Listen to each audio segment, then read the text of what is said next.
আজ আমি দারুণ টেস্টি ঝিঙের একটা রেসিপি নিয়ে তোমাদের কাছে চলে এসেছি। একবার আমার মতো করে ঝিঙে বানিয়ে দেখো, গরম ভাতের সঙ্গে অসাধারণ লাগবে। নমস্কার বন্ধুরা, শ্রীগুরু জয়, শ্রীগুরু জয়, শ্রীগুরু জয়। আশা করি তোমরা সবাই ভালো আছো, সুস্থ আছো।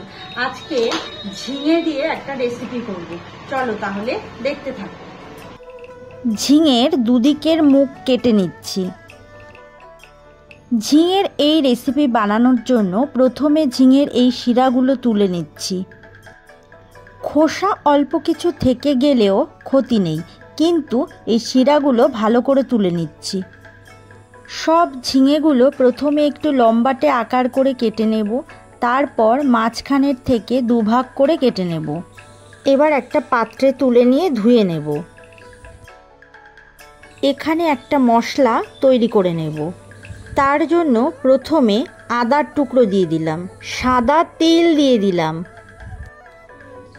আর সাদা জিরে দিয়ে দিলাম, কাজু বাদাম দিয়ে দিলাম, দিচ্ছি কাঁচা লঙ্কা।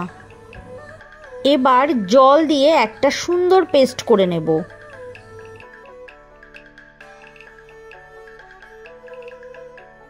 কড়াইতে তেল দিয়ে তার মধ্যে দিচ্ছি 1/4 চামচের মতো কালো জিরে, আর দিচ্ছি শুকনো লঙ্কা।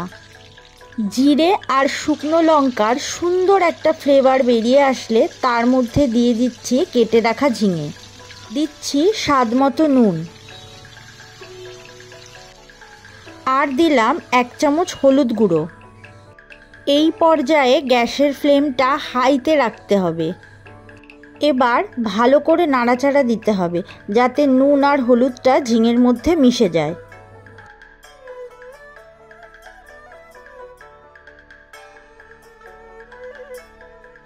এবার ঢাকনা দিয়ে দিলাম। এবার 5-7 মিনিট পরে ঢাকনা তুলে দিলাম। ঝিঙেটা সিদ্ধ হয়ে এলে এর মধ্যে মশলার পেস্টটা দিয়ে দেব। ভালো করে নেড়ে নিচ্ছি।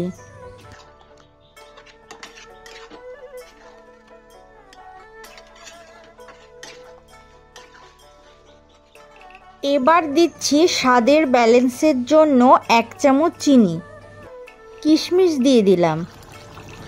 ভালো করে ফুটিয়ে নিচ্ছি যাতে ঝিঙের মধ্যে মশলাটা ঢোকে, কিন্তু খেয়াল রাখতে হবে যেহেতু কাজু বাদাম দিয়েছি তলা লেগে যাবার সম্ভাবনা থাকে। গ্যাসের ফ্লেমটা একদম লোতে রাখতে হবে। এবার দিচ্ছি কাঁচা সর্ষের তেল। কাঁচা সর্ষের তেলটা দিয়ে নামিয়ে নেব। দেখো কতটা ভালো হয়েছে দেখতে, আর খেতেও হয়েছে অসাধারণ টেস্টি। এবার একটা পাত্রে ঢেলে নেব।